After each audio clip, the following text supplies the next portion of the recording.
macabros satanases do meu coração, tá eu aqui de novo com vocês, Neto, trazendo mais uma bomba aí pra vocês. Galerinha, Michael Jackson, indiscutivelmente um ídolo mundial, um dos artistas que provavelmente não se terá um outro igual. Tem muito imitador por aí, mas você nunca consegue ver um ser o Michael Jackson, ser o que o Michael Jackson foi. Definitivamente um artista 100%, um artista com A maiúsculo. Você está vendo ele aí no thriller, né? A telinha aí atrás. Mas o que aconteceu, galera, essa semana passada? Aí que eu venho a retornar com o assunto Michael Jackson para vocês. Todo mundo que mexe nessa área de sobrenatural, do macabro e etc e tal, recebeu um e-mail com a seguinte descrição: carta supostamente psicografada de Michael Jackson pelo Instituto Spirit Kardecista, que é um dos maiores institutos espíritas que tem aqui nos Estados Unidos, e foi entregue à família do Michael. E eles tamparam toda a história e tamparam a carta.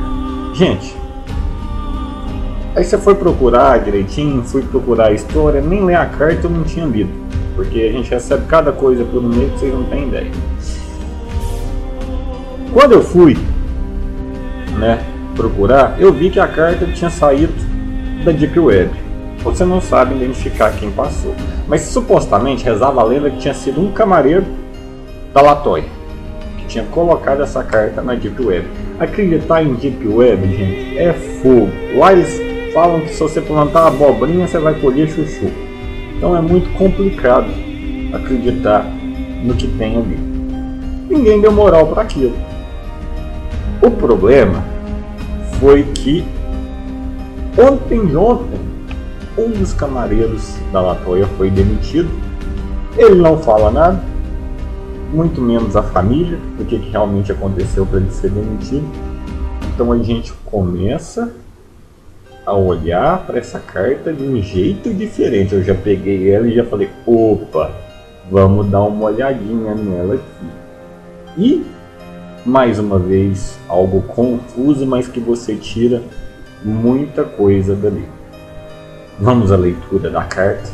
Eu vou baixar a luz de fundo aí para vocês, a música de fundo aí para vocês. A gente vai fazer a leitura dela direitinho e vamos fazer os comentários finais dela no final. Neto, por que você está divulgando isso agora? Eu ainda não vi isso para lado nenhum. Gente, isso vai demorar um pouquinho a sair na mídia, porque primeiro que aqui nos Estados Unidos ninguém é muito ligado com o espiritismo. Aqui morreu, acabou. Basicamente é essa vertente. Mas começa a se difundir uma comunidade espírita por aqui. Isso tende a aumentar muito esse tipo de coisa, né?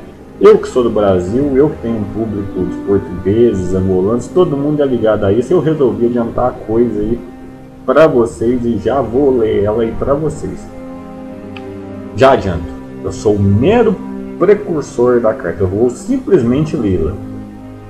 O Centro Espírita Kardecista daqui não falou nada, se foi eles ou se não foi eles, estão calados. Alguma coisa de estranha tem.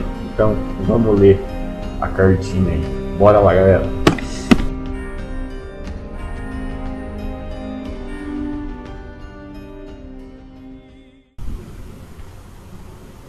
Pessoal, vamos começar a nossa leitura aí da carta.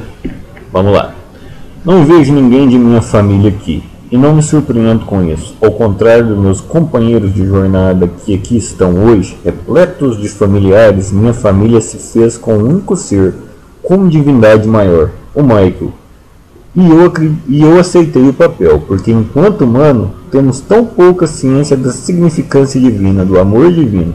Alcançamos pouco do dom maior da criação e daquele que nos alcança com seu amor e misericórdia. Eu, Michael humano, não era uma divindade na Terra, era apenas obra do Criador, que me deu ferramentas para cultivar o seu dom maior, o amor ao próximo E simplesmente, enquanto ser humano, você vira as costas para tudo que se diz respeito ao amor.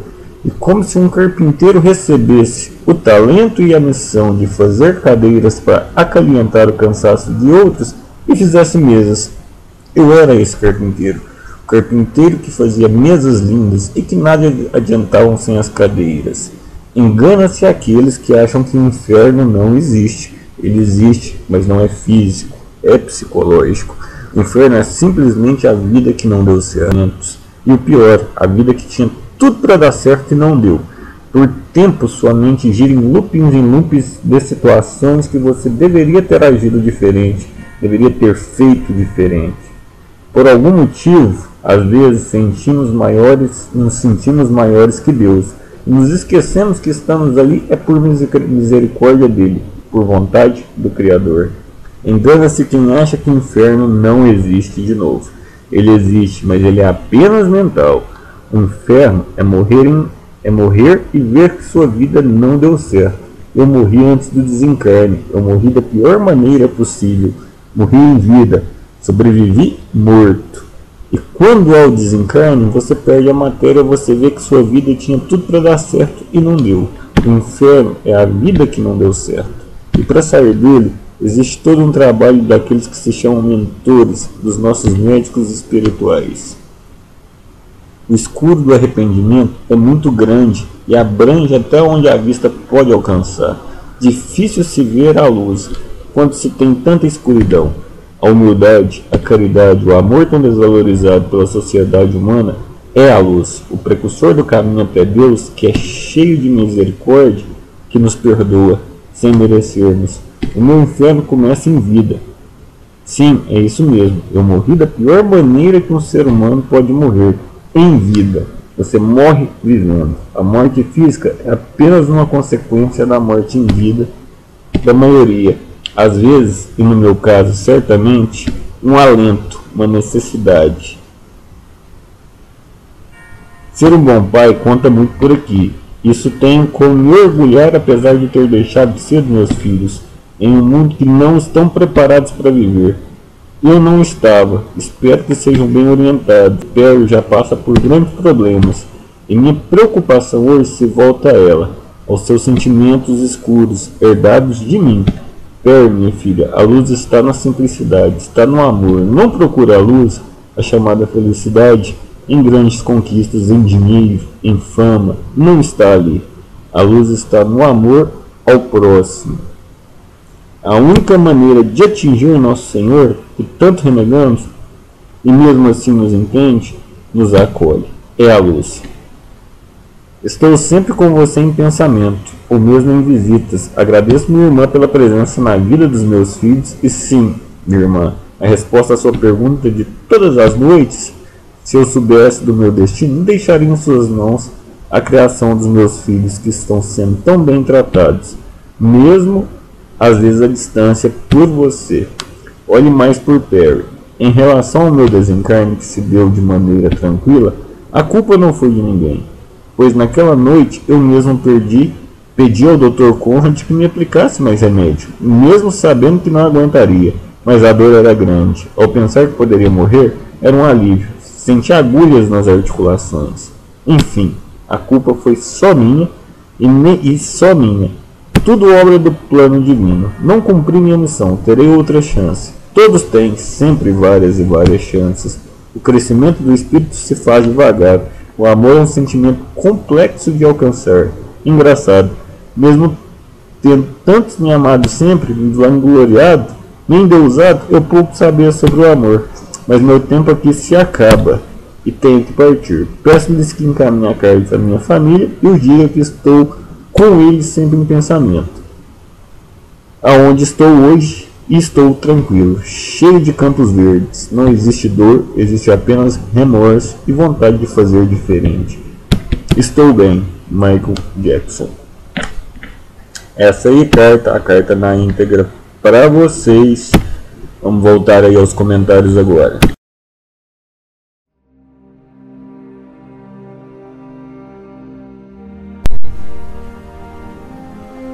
Bom, gente, vocês deram uma olhadinha aí. Eu fiz a leitura da carta para vocês e vamos pegar alguns pontos principais dessa carta aqui.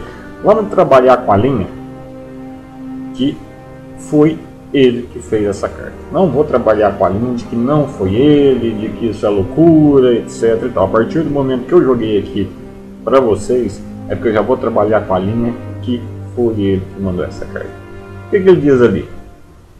Que a família dele era desligada de religião, que a gente é normal aqui nos Estados Unidos. A religião aqui ela é terceiro, quarto plano, isso é muito normal, mas que ele se fazia por si só como um patriarca da família, como um deus, enfim. É o que ele diz ali basicamente.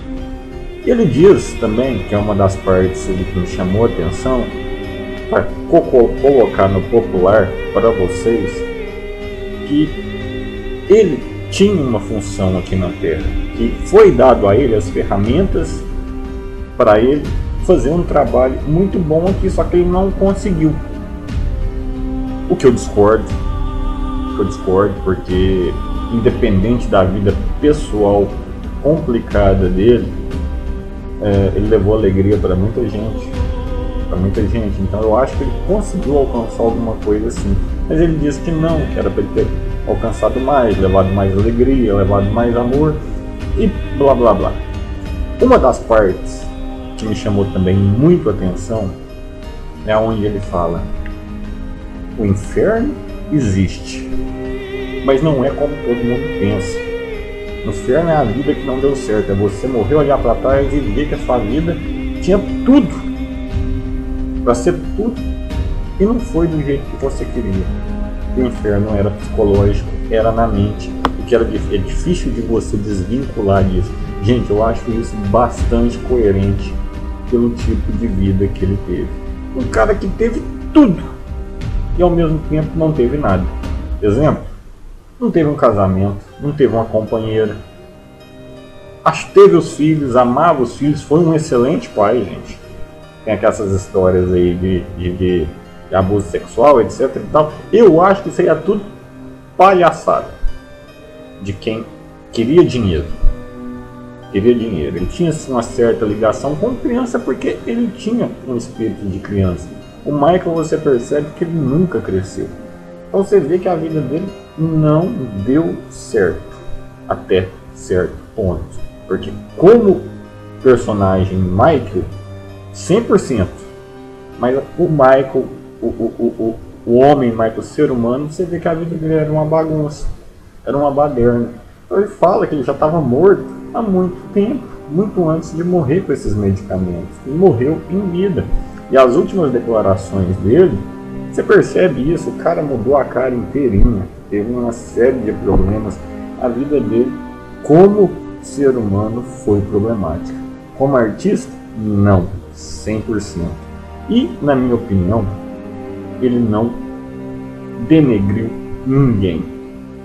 Pelo que tinha, pelo que era para ser muita coisa, para ser muito mais arrogante, um monte de coisa. Ele não era nada disso. Ele era reservado e tinha que ser mesmo, porque ele chegava perto de uma criança, os pais lá, abusou.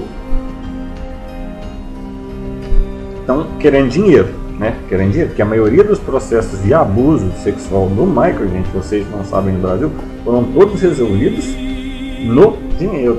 Ele pagou o que os pais queriam e tudo se resolveu. Se eu sou pai e alguém abusa do meu filho, vai na bala. Não tem dinheiro que compre isso. Então, assim, fica complicado de acreditar nesse pessoal aí. Então ele fala: olha, o meu inferno foi psicológico. Eu morri e fiquei num giro que a minha vida ficou voltando e eu fui vendo que era muita coisa que eu podia ter feito diferente. E ele fala da preocupação com a Perry, que é a filha, mulher ali, e realmente, para vocês que não estão acompanhando no Brasil, ela anda do avesso. Ela está com problema de depressão, ela vive falando em se matar e etc e tal. Adolescente tem dessas coisas, mas a crise dela parece ser maior que isso, tem que ficar com bastante cuidado. O que me surpreende nessa carta é ele falar da Latoya e não falar da Janete, que para mim a Janete era muito mais ligada com os filhos dele do que a Latoya. E ele fala nessa carta que não, que a Latoya é quem está fazendo o papel que deveria fazer. Esse povo é muito estranho, essa família dele sempre foi os irmãos, o pai, aquela múmia velha lá que ainda está em pé, eles são muito estranhos, né? Então não, e a Latoya parece ser a mais normalzinha de todos. Então não dá pra gente precisar aí exatamente o que a história de quem ali está fazendo alguma coisa é a Latoya e não é a Janet. Então isso me surpreendeu aí um pouco, gente. Gente, é uma família estranha, sempre foram estranhos. Aquela múmia, como eu falei, do pai dele lá tem pé até hoje, ninguém sabe como. Eles sempre foram afastados e próximos ao mesmo tempo. Então não dá para saber o que está acontecendo internamente ali. O que a gente tem visão em geral é que a Perry faz muito post no YouTube, nas redes sociais dela, e ela sempre está com algum tipo de problema, sempre falando de suicídio, etc. Então realmente ela tá com um ou outro problema, sim. Indiscutivelmente, Michael Jackson foi, para mim, eu acho que para a maioria, um grande ídolo. Como ser humano, a gente não pode falar porque a gente não tá lá, a gente não conhece, a gente não sabe o que se passa dentro da casa do cara, o que se passa na vida do cara. Tem que ser reservado, então não dá para falar. As coisas às vezes são muito mudadas pela imprensa. Então, gente, vamos nos restringir ao que conhecemos, ao artista. E como artista ele foi 100%. Pelo menos essa é a minha opinião. Se essa carta é dele, eu acho muito estranho para todo mundo calado. Alguém joga na Deep Web um negócio, alguém é demitido, aí todo mundo calado. Porque se não é, fala, pô, não é. Não é, porque tá todo mundo calado. Que alguma coisa viram a mais nisso aí, né? Algum caroço tem nesse angu. Galera, vou ficando por aqui. Como sempre digo, psicografia, você não é obrigado a acreditar, mas você é obrigado a respeitar a partir do momento que algo traz conforto para outras pessoas. Michael Jackson para nós é um cantor, é um ídolo, mas ele é pai, ele é irmão, ele é filho. Para nós a gente sente falta de um jeito, a família sente falta de outro jeito. Como sempre eu falo, se um pedaço de papel traz conforto, quem é você para sair gritando para o mundo que aquilo não é aquilo e que a pessoa pode voltar a sofrer? Não faça isso, não seja egoísta, não seja um demoninho, tá? Galera, mandar um abraço aí pro Rodrigão, lá do canal da Fernandinha, que faz as capas da Fernanda. Ficou ótimo, Rodrigão. Abraço aí pra você, abraço pra todo mundo. Até a próxima, macabros!